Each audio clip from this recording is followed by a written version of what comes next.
Êtes-vous devenu con? Oui, vous avez bien entendu, mais détendez-vous. Si je vous pose cette question un peu provocante, c'est parce qu'il faut absolument se remettre en question si on veut progresser et avancer dans sa vie. Reconnaître vos erreurs, vos zones d'ombre, c'est la clé pour pouvoir progresser et sortir de vos habitudes et certitudes qui vous desservent.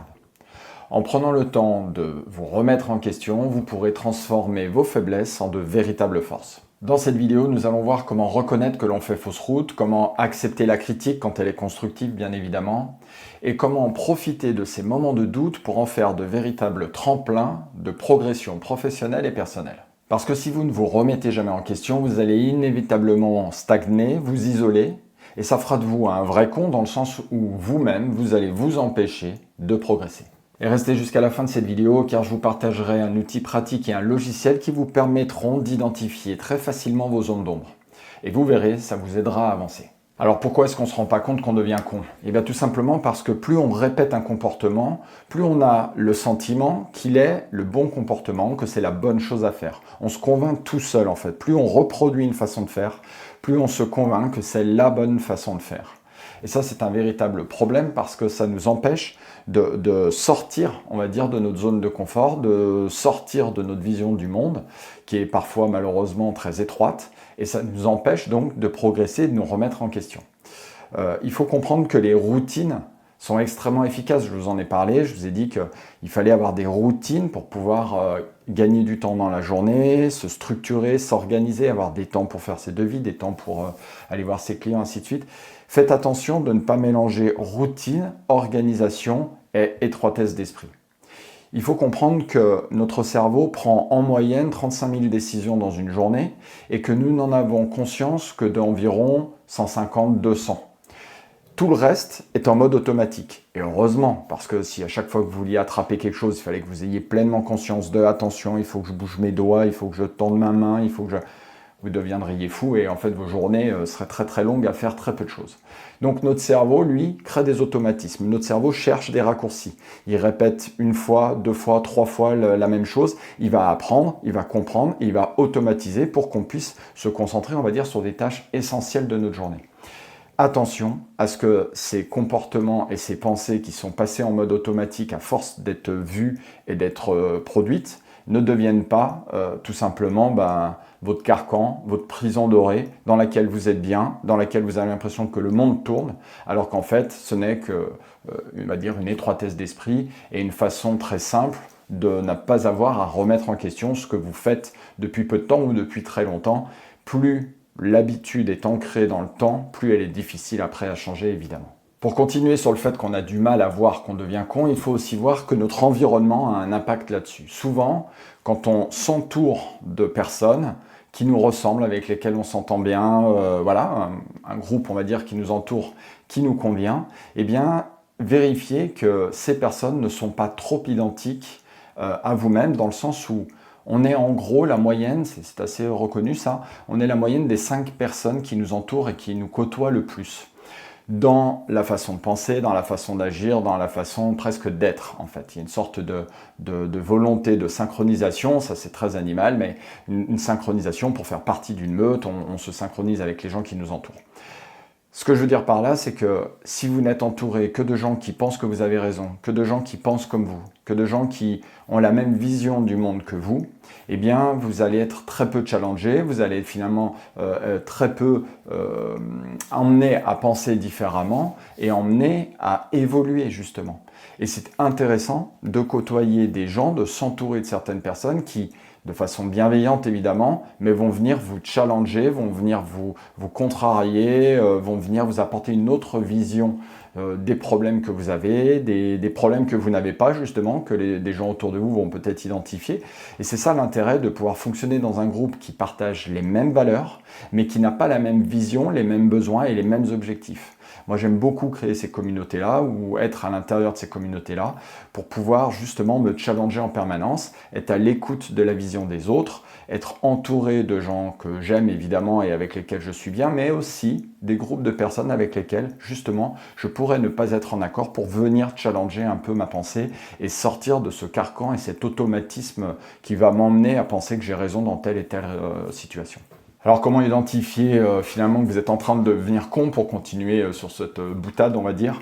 Eh bien, quand tout ce qu'on vous dit justement à l'extérieur de vos cercles vous paraissent idiots, bêtes, vous énervent, si à chaque fois qu'on vous fait une remarque, vous vous vexez, si à chaque fois qu'on apporte une autre vision du monde, vous avez le sentiment que c'est absolument n'importe quoi et qu'en aucun cas ça peut fonctionner comme ça ou en aucun cas être comme ça, eh bien il se peut que vous soyez tout simplement en train de vous conforter dans vos positions et tout simplement devenir con.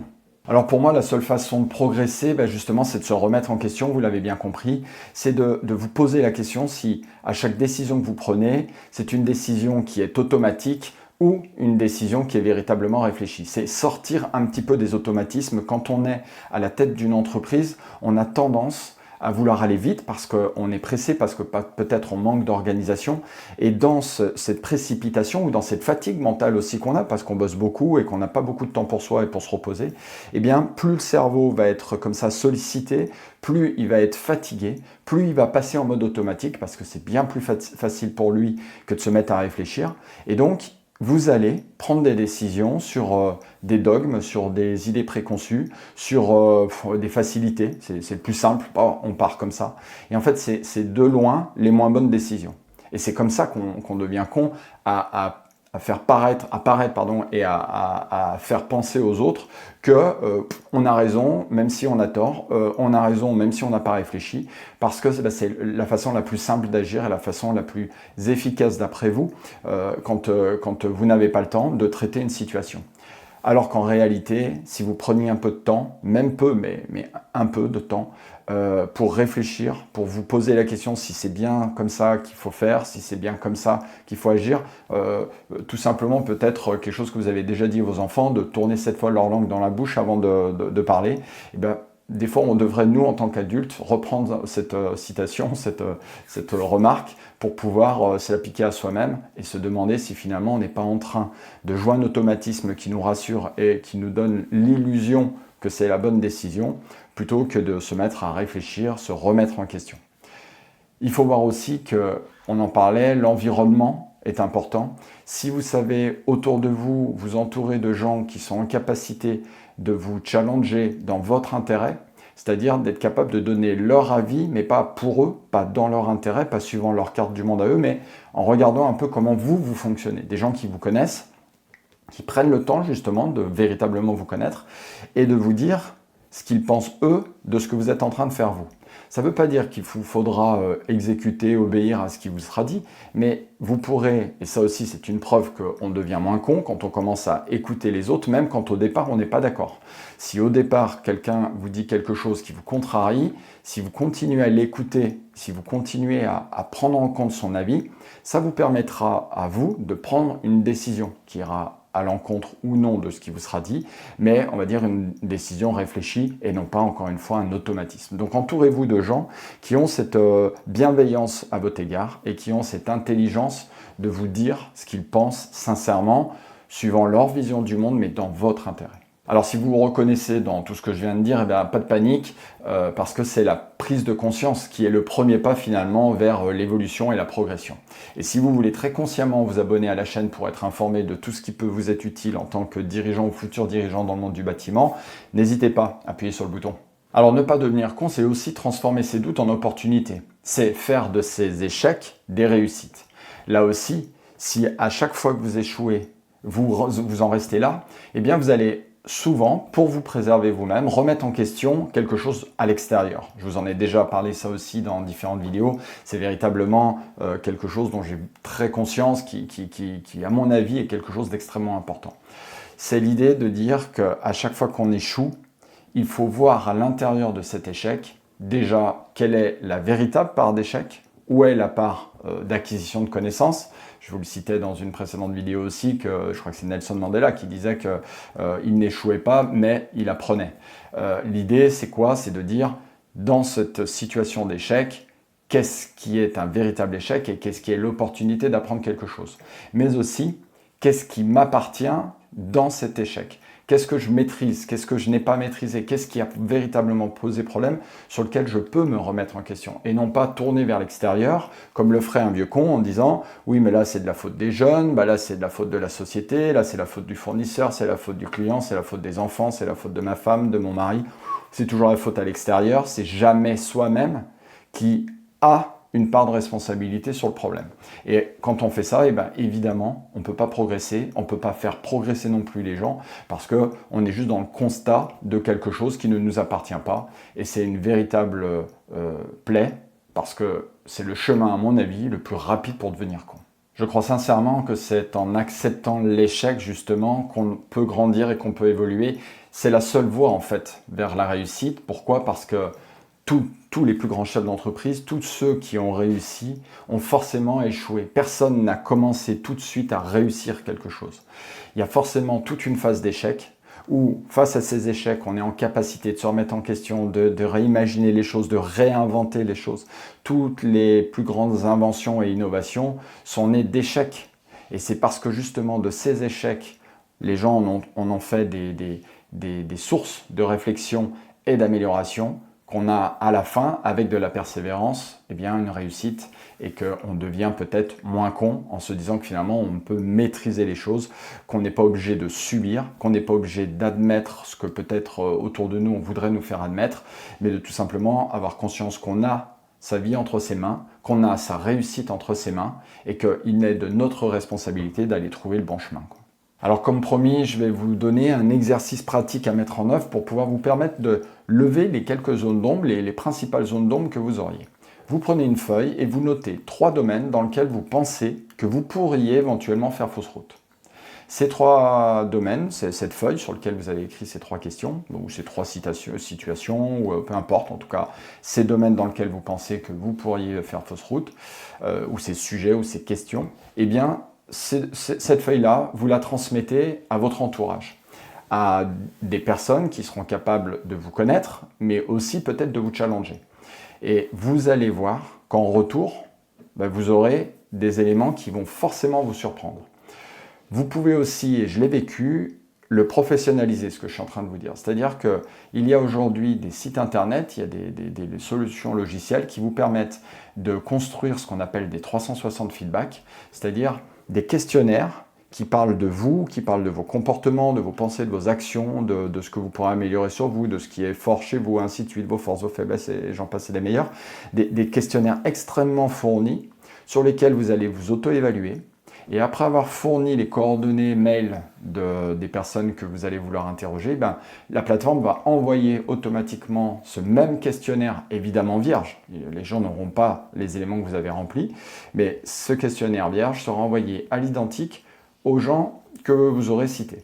Et si vous êtes, on va dire, stratégique dans ce que vous faites, si véritablement vous voulez avoir un retour sur vous-même, et que vous envoyez le questionnaire à des gens qui vous connaissent et qui vous aiment, et vous le savez, mais à des gens qui vous connaissent et qui vous aiment moins dans le sens où il n'y a pas de lien affectif, genre client, fournisseur, partenaire, personne un peu loin de la famille ou des copains, mais un peu éloignés, eh bien vous allez avoir un retour extrêmement factuel de ce que pensent les gens de vous en moyenne. Et c'est très intéressant parce que vous n'avez pas la réponse précise de chacun. Alors c'est possible, mais je pense que ce n'est pas ça l'idée. On s'en fout de savoir qui a dit quoi.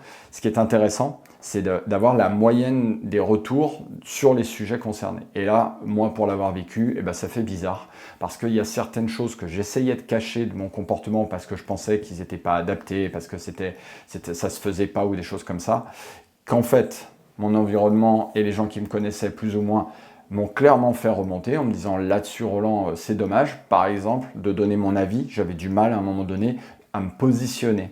J'aimais un peu, soumettre des idées pour voir ce que les gens en pensaient, pour finalement prendre une décision qui était la mieux dans l'intérêt des autres, mais pas forcément la mienne. Ce qui fait que, quelque part, je manquais de leadership, quoi. Je manquais d'assurance et puis surtout de charisme, quelque part, puisque j'étais toujours la moyenne de ce que les gens allaient penser de la décision que j'allais prendre. Quand j'ai compris que les gens attendaient de moi et que tout le monde me disait mais c'est dommage que tu ne te positionnes pas parce que tu as des fois des avis qui sont hyper pertinents, ou alors pas toujours, on est bien d'accord, hein, je suis loin d'être parfait, mais l'idée c'est de dire assume, en tout cas c'est ce que m'ont fait revenir, c'est le retour que j'ai eu de tout ça, c'est dire assume finalement tes idées, tes pensées, avance, et nous, t'inquiète pas, on sera là, même si tu fais une connerie, même si tu penses une connerie, eh ben on sera là pour t'épauler parce qu'on sait qui tu es. Et quand j'ai eu ces retours-là, ça m'a bien aidé, on va dire, à pouvoir m'affirmer. Aujourd'hui, ça ne me pose plus aucun problème de me positionner. La preuve, c'est que je suis face à vous sur YouTube, sur les réseaux sociaux, en podcast, pour tout simplement vous partager mon avis, que vous pouvez justement partager ou non, vous pouvez être en accord ou pas avec ce que je pense, mais moi, je vous livre ici véritablement ce que j'en pense, et ça grâce à cet outil que j'ai utilisé, ce fameux 360 feedback qui m'a permis en fait de comprendre tout ça.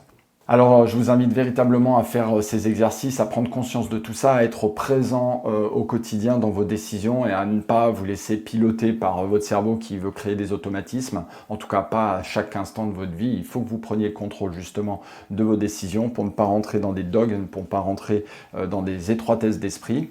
Et grâce à ça, je suis certain que vous allez pouvoir prendre conscience de ce qu'il faut améliorer, de ce qu'il faut changer, et aussi ce sur quoi vous avez pleinement raison, vous affirmer et être heureux en tant qu'artisan du bâtiment. Je vous souhaite une bonne continuation et je vous dis à très bientôt. Prenez soin de vous.